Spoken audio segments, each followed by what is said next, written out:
Você está lendo o manual da ONA de 2026, já percebeu que ele continua complicado, frases complicadas, como eu produzo evidências, se um requisito eu produzo mais documentos, um documento eu posso ter mais requisitos, o que o auditor vai me perguntar? Poxa vida, eu preciso fazer uma boa auditoria aqui no meu hospital, no meu laboratório, na minha clínica, quem que pode me ajudar? Sou eu.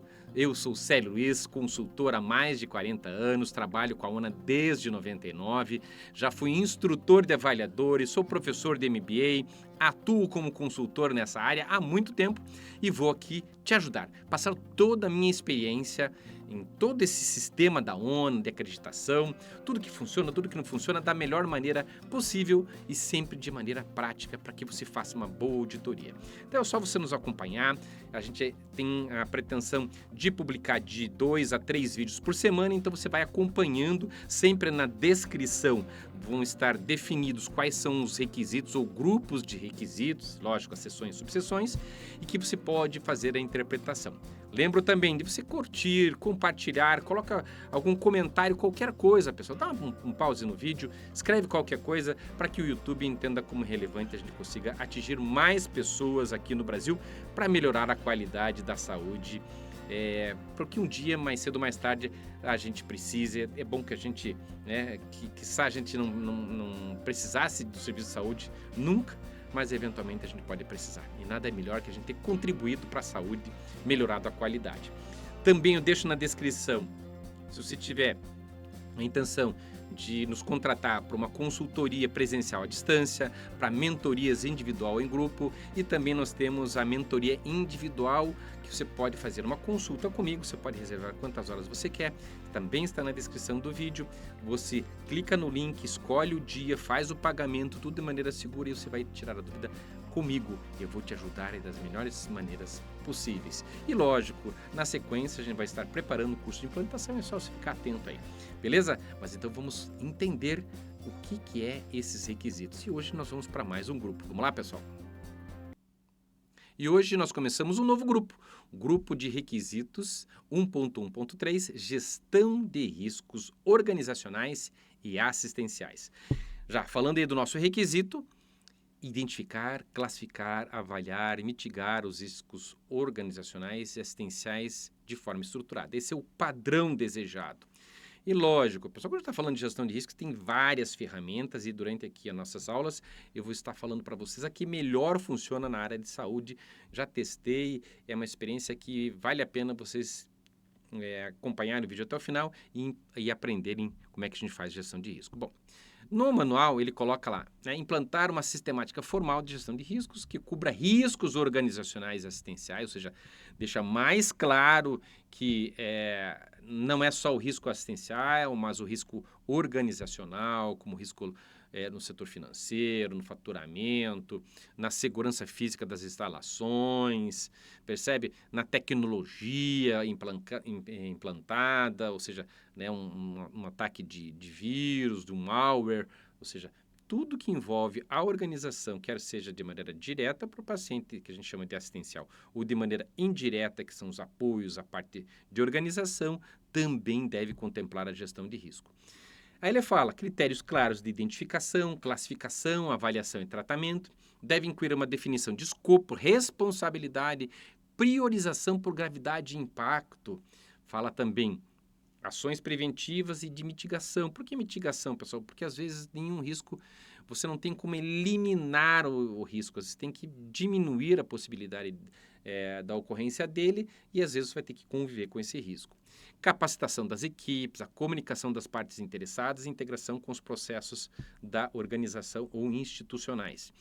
E lógico, o que eu recomendo para vocês? Faça uma grande tabela, todos os clientes, a melhor maneira que funcionou para mim é dessa maneira. Você cria uma tabela do Excel, você vai colocar isso em outro momento, quando eu faço o curso, e na sequência devo estar gravando um vídeo para vocês de gestão de risco. Você pega uma tabela, coloca lá, classifica o risco de ser estratégico, se ele é operacional, se ele é de negócio, se ele é financeiro, se ele é jurídico, imagem, se é de recursos humanos, se é socioambiental, se é de segurança da informação, se é da prestação de serviços, entre outros. Então, a ONA, ela sugere essas classificações. Mas como é que eu faço isso, Célio? O que eu recomendo? Coloque todos esses títulos como títulos de coluna E aí você vai marcando um X. Por quê? Porque um risco operacional, ele também pode se tornar um risco jurídico e também pode se tornar um risco institucional. Lógico, se a maioria, se a gente for muito extremista na interpretação, todos eles vão ser isso, entendeu? Mas nem sempre, por exemplo, um risco estratégico vai ser um risco jurídico, entendeu? Eu não atingir, imagine que eu tenho uma meta estratégica de aumentar o faturamento em 5%. Eu não atingi os 5%. Então, se eu não atingir os 5%, então percebe que então, nesse caso, o risco jurídico não vai acontecer.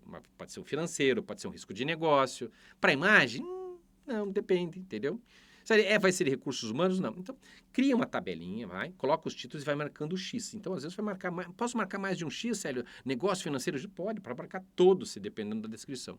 Aí você vai fazer a descrição do risco. Né? O que é o risco?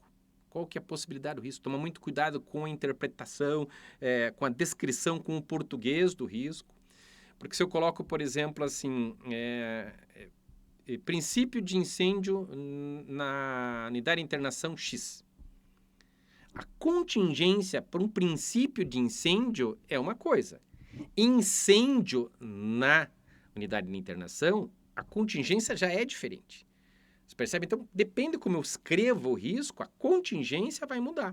Então, tome muito cuidado com isso. Então, você vai descrever. Minha sugestão. Faz aquelas classificações que eu já falei, descreve o risco tomando muito cuidado com o português, então você pode fazer variações desse risco. Então, nesse caso, eu coloco duas. Princípio de incêndio e incêndio são situações diferentes. Vão ser iguais às prevenções, que é a próxima coluna. Então, você vai colocar lá, prevenção, na coluna. Onde que vai estar a prevenção disso? Muito provavelmente vão ter algum procedimento que você já fez para isso. Aí você vai colocar lá o número do procedimento. Célio, eu posso colocar nesse mapa de risco só o número do procedimento que eu fiz para a prevenção do incêndio? Pode. Às vezes, a prevenção daquele risco é tão simples que em 5 linhas resolve. Aí eu não preciso criar um POP só para aquilo. Eu coloco no meu mapa de risco. Então, eu coloco lá. Então, o risco, a prevenção onde ela acontece. Posso, às vezes, colocar efeito potencial, entendeu? Se você quiser um plus a mais, eu não tenho utilizado. Você pode colocar o potencial daquele risco, né? Se ele acontecer, qual que é o potencial do dano? Então, você pode incluir uma tabela, o potencial desse risco, se ele acontecer. Aí, o que você vai fazer? Aí, normalmente, pessoal, eu uso o NPR do FMEA. Isso que eu estou explicando para vocês é um FMEA adaptado para a área de saúde. Aí você vai classificar em gravidade ou severidade, né, a detecção e a frequência. Né? Quantas vezes isso acontece? Lá normalmente no FMEA, fica atento aos nossos vídeos, eu vou gravar um vídeo aí específico para isso, o pessoal tem me pedido.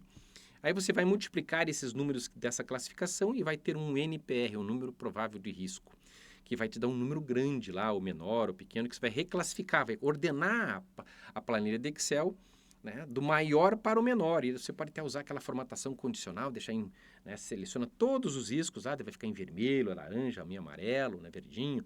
Aí você deixa todos os riscos lá para cima, os maiores, e aí você vai trabalhar nas contingências. Percebe? Daí você vai trabalhar a contingência para aquele risco. Bom, se eu fiz a prevenção, entendi qual que é o efeito potencial, mas isso aconteceu, mesmo assim aconteceu, qual é a contingência? Então, eu não preciso abrir um outro documento, pessoal, fazer um outro documento, outro para a contingência. Faz na mesma linha, entendeu? Faz na mesma linha, tá ok? Uma observação importante, o mapa de risco, ele antecede o procedimento. Como assim, Célio? Eu não entendi. Veja bem, antes de você mandar o teu procedimento lá para a alta direção assinar, você tem que ir lá no mapa de risco e alimentar o mapa de risco, porque você faz o seguinte, imagine que teu POP é um protótipo de um avião, por exemplo. Você tem que testar o que tem de risco, de possibilidade de problemas com isso. Então, você vai ler lá o teu procedimento e vai alimentando o POP. Bom, aqui eu falei aqui da identificação do paciente. Então aqui, erro na identificação do paciente. Nesse risco já está escrito nesse POP. Puxa, mas aqui eu esqueci de prever uma situação aqui para gestante. Então, percebe? Você coloca lá o risco na gestante e volta para o teu procedimento e melhora ele. Então, percebe? Então, toda vez que você vai brincando de desgraça nesse mapa de risco, você vai melhorando, alimentando o teu mapa de risco, mas melhorando o procedimento. Quando chegou até o final, ela pensou, puxa, não tem mais nada de desgraça que pode acontecer, esse POP está bem elaborado. Percebe? Eu fiz duas coisas ao mesmo tempo, o mapa de risco e o POP. Aí sim ele pode ir para a direção, percebe? O que as pessoas fazem normalmente? Fazem o POP primeiro para depois fazer mapa de risco. Pessoal, tá errado. Tá errado, tá? Tá errado. Vamos lá. Aí ele também fala, né, a classificação na própria orientação, classificação de risco segundo a natureza, se ele é estratégico, se ele é operacional, se ele é ambiental, se ele é assistencial, entre outros. Também fala da severidade, que é a frequência e gravidade. Então, de novo, você pode criar também essa classificação, essa natureza. Então, você clica lá, faz naquelas primeiras colunas, nesse caso aqui, né, dos riscos, dos tipos de risco, você coloca lá naquela, com vários títulos e põe xizinho. Aqui o que você pode fazer? Você coloca uma coluna, coloca natureza e você vai colocar se é estratégico, se é operacional, se é ambiental, entendeu?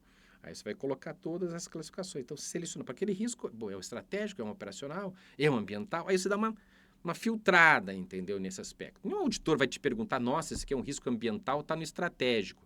A não ser que esteja muito gritante. Mas você fica meio que na dúvida, sério, o que eu coloco aqui? Estou meio na dúvida aqui, será que eu coloco isso ambiental? Pode ser ambiental estratégico? Pode. Pode ser estratégico, operacional e ambiental? Pode. Percebe? Então, você pode classificar essas naturezas, fica bem legal, porque você consegue tirar uma estatística. Mas isso, fazer isso no Excel, você consegue fazer uma estatística, uma tabela ali do Excel, entendeu? E você vai lá conseguir trazer várias informações de uma tabela dinâmica. E, lógico, também pede uma elaboração e manutenção dessa lista atualizada de acordo com os riscos identificados, ou seja, o mapa de risco tem que ter versão, é isso que ele está querendo dizer. Quais são as sugestões de melhoria?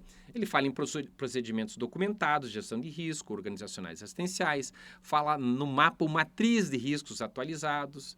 Então, aqui o procedimento, pessoal, o que é? O procedimento, como é que eu faço o mapa de risco?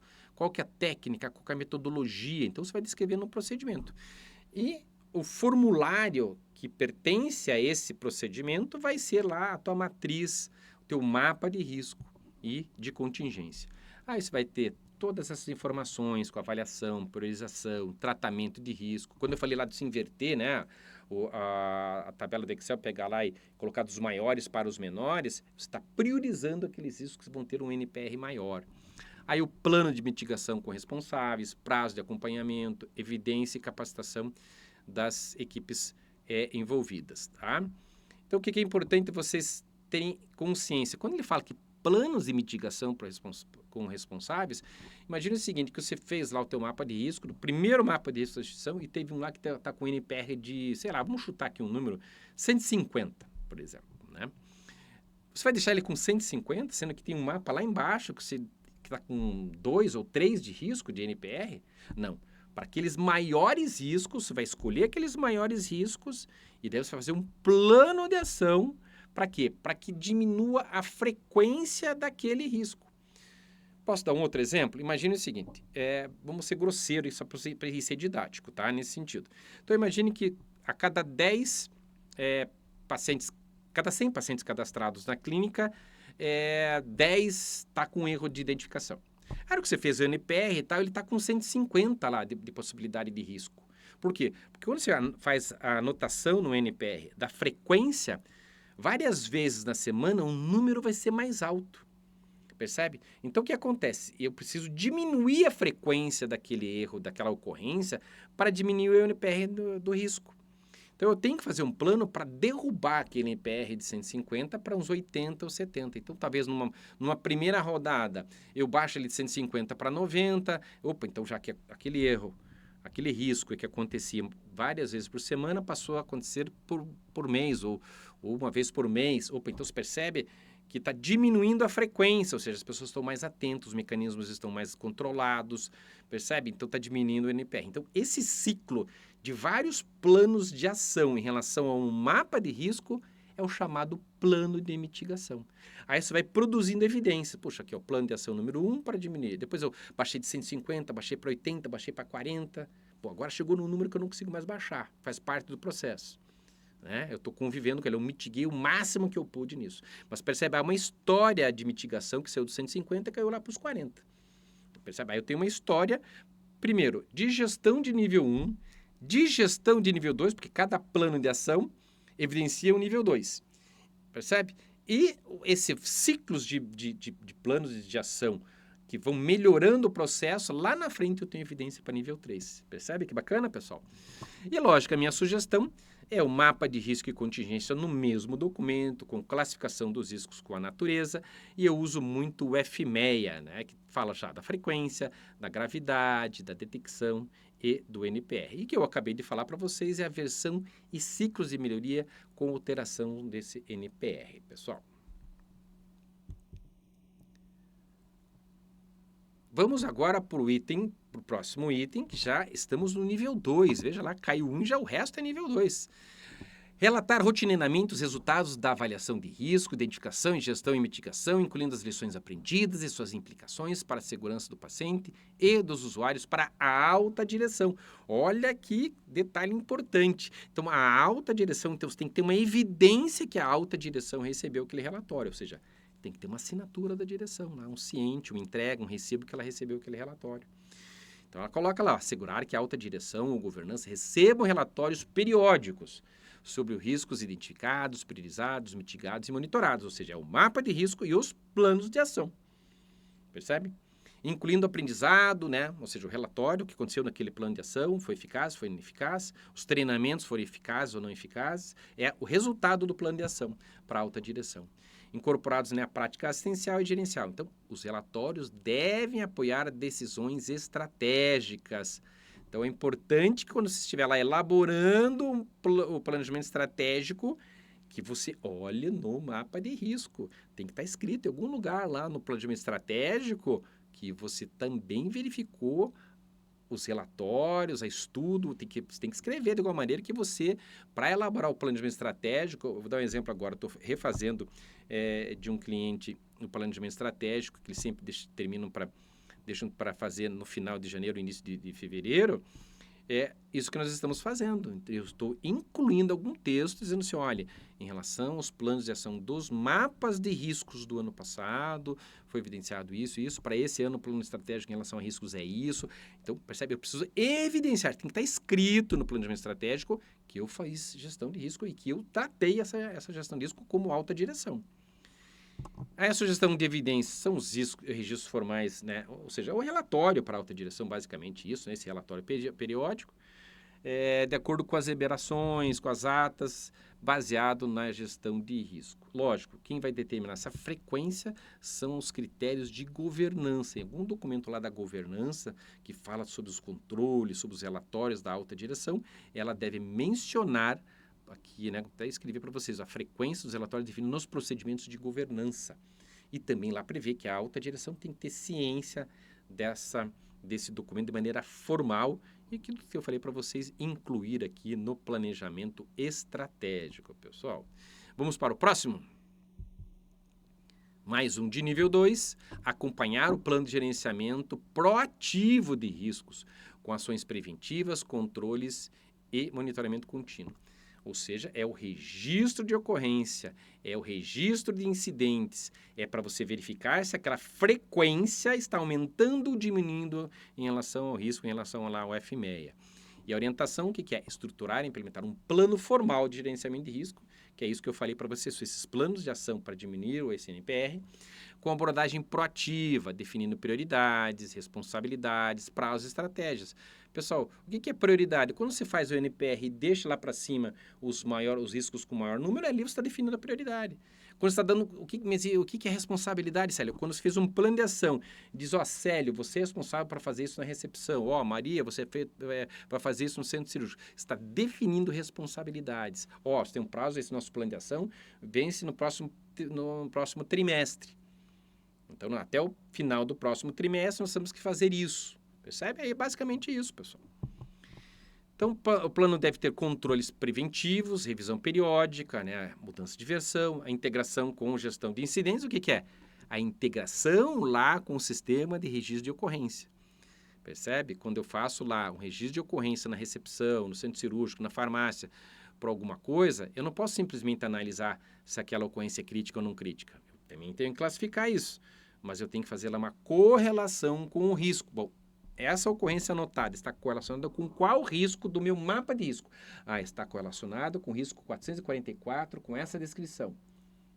Por que eu tenho que fazer essa correlação? Porque se aumentar muito essa ocorrência, vai mudar a frequência desse risco e vai aumentar o NPR lá. Percebe? Então, tem que estar integrado. Já vi hospitais fazendo assim, bom, aqui é o grupo de risco, só faz grupo de risco. Aqui é o grupo de ocorrência, e nenhum dois conversa com nenhum dos dois. Um absurdo, porque um depende do outro e não estão conversando, entendeu? Então, a gestão de ocorrência está errada e o grupo de risco está errado, né? A sugestão de evidência é esse plano documentado, que basicamente você pode estruturar lá no teu documento de gestão de risco. E a evidência de execução, pessoal, é isso que você fez, esse plano de ação, as melhorias, o relatório de monitoramento, se eventualmente você colocou algum indicador, o que você revisou, né? O histórico, né? Você mostrar lá que vários riscos estavam com NPR X e agora caíram para Y. Percebe? Isso basicamente é o que a AUNA está pedindo. Qual que é a minha sugestão? Elaborar um procedimento de gestão de risco prevendo todas essas diretrizes. Então, lá no teu procedimento de gestão de risco, você prevê todas essas informações. E o próximo, implementar medidas sistemáticas de segurança para proteger pacientes e usuários dos serviços contra riscos inerentes ao tipo de cuidado, tratamento ou serviço oferecido, garantindo um ambiente assistencial seguro, ético, centrado na pessoa. Pessoal, isso aqui são os nossos procedimentos. Percebe? Implementar medidas de segurança. Por que você faz um POP? Para que você faz um procedimento, uma norma, uma instrução de trabalho? Por que você faz isso? Para determinar padrões. E por que você determina um padrão? Para que todo mundo siga a mesma regra. Por quê? Para que não tenha desvios de conduta. Então, basicamente, pessoal, isso aqui, como é que eu atendo? Com as milhares, centenas de procedimentos. Então, ele coloca aqui, ó, reconhecer, avaliar e controlar os riscos ambientais por meio de práticas preventivas e reativas, abrangendo diagnóstico, tratamento, comunicação, consentimento informado, segurança do paciente, rastreabilidade, resposta a eventos adversos e abordagem multidisciplinar centrada na pessoa. Pessoal, basicamente são todos os procedimentos. Então, praticamente quase todos os procedimentos, 100% dos seus procedimentos, se você colocar nas referências, se você tiver o costume ou a prática de citar os requisitos, esse aqui praticamente vai estar em 100% dos procedimentos, porque eu entendo que o procedimento faz parte da gestão de risco. E o manual fala, né? Então ele vai falar do diagnóstico, garantia, rastreabilidade, comunicação clara de resultados, aconselhamento, comunicação efetiva, aqui ele acaba citando praticamente tudo e ainda no final que ele fala ali no manual que ainda não se exaure, né? Não é só isso. Então, olha, veja, o que ele está falando, alinhamento com as preferências e valores do paciente, omissões de cuidado, mecanismo de detecção, notificação e correção de falhas, prevenção de quedas, né? Eventos adversos, falou que faltou identificação, proteção de pacientes e usuários vulneráveis, idosos, quer dizer, prevenção de fuga e evasão. Gente, ele está falando sobre tudo aqui, entendeu? Não precisar, desnecessário o manual. Deixa eu até voltar uma aqui, ó. Desnecessário o manual ter colocado tudo isso aqui, pessoal, porque isso envolve todo o hospital. Então, a partir do momento que eu coloco isso, entendeu, como mais importante, pessoal, tá faltando coisas aqui extremamente importantes, que é a identificação do paciente. Cirurgia segura, entendeu? Percebe? Então, não precisava desnecessário ter feito esse rol, a não ser dito assim, olha, em todas as fases do hospital, da clínica, do laboratório. Seria o suficiente. E as orientações, né? Ele segue, pessoal, olha, administração segura do medicamento, procedimentos cirúrgicos invasivos, assegurando identificação e coleta, transporte e acessibilidade a amostras biológicas. Pessoal, mas existem outros riscos aqui, percebe? Cadê o risco administrativo? Cadê o risco organizacional? Cadê o risco de invasão, de furto do hospital? O risco de violência? Percebe? Está incompleto, então não precisaria colocar isso. Senão é o que acontece. As pessoas vão vir aqui, vão pegar essas orientações e vão achar que a gestão de risco só é para atender esses itens. Então você induz as pessoas ao erro. Não, pessoal. Isso aqui é só um exemplo de uma partezinha do todo do hospital, tá? É só para você não esquecer de fazer isso, ok? A sugestão de evidência é esse plano de risco. De novo, o protocolo de risco, que é o primeiro. O checklist de segurança, registro de incidentes, que é o registro de ocorrências. Aí ele cita aqui também né, as auditorias clínicas, os indicadores, a evidência e capacitação contínua das equipes em relação à gestão de risco. Eu vejo, por exemplo, muitos hospitais que fazem o mapa de risco, as pessoas assinam e nunca mais as pessoas têm assinatura. Esses dias eu fui fazer um diagnóstico no hospital, tinha um mapa de risco, eu pedi sim, né, a ciência daquele documento lá, o pessoa da qualidade, tudo feliz, né, todo cheirado. Agora esse auditor quis me pegar aqui e não conseguiu. Está aqui a assinatura de ciência de todo mundo aqui no mapa de risco. Eu fui olhar lá, né, o mapa de risco de 2024, final de 2024, com ciência realmente de todo mundo lá, tinha 150, 160 pessoas que assinaram aquele documento lá e tal. Aí tinha mais algumas que entraram depois. Aí eu cheguei assim, beleza, tá aqui evidência de treinamento nesse mapa de risco. Não tinha. Percebe? Então as pessoas assinaram lá em 2024 e não conseguiram provar para mim que as pessoas tinham sido treinadas naquele documento. Pior, não tinha plano de ação para mudar os NPRs, percebe? Então, como é que o auditor acaba pegando várias outras situações? E quando você pega uma situação assim, pessoal, você já pega outras coisas, tá? É só ficar atento. Então, tome cuidado para você não fazer isso. E os procedimentos de mapa de risco também não mudam. Ainda assim, nós temos agora, saímos aqui, então, do nível 2, lembrando que a gente tem um sinalzinho aqui para você prestar atenção, e aqui a gente cai para o nível 3, nós temos dois sinaizinhos aí para chamar atenção. Fala de novo, avaliar sistematicamente a efetividade das barreiras de prevenção e mitigação de riscos, promovendo ciclos estruturados de melhoria contínua na gestão organizacional.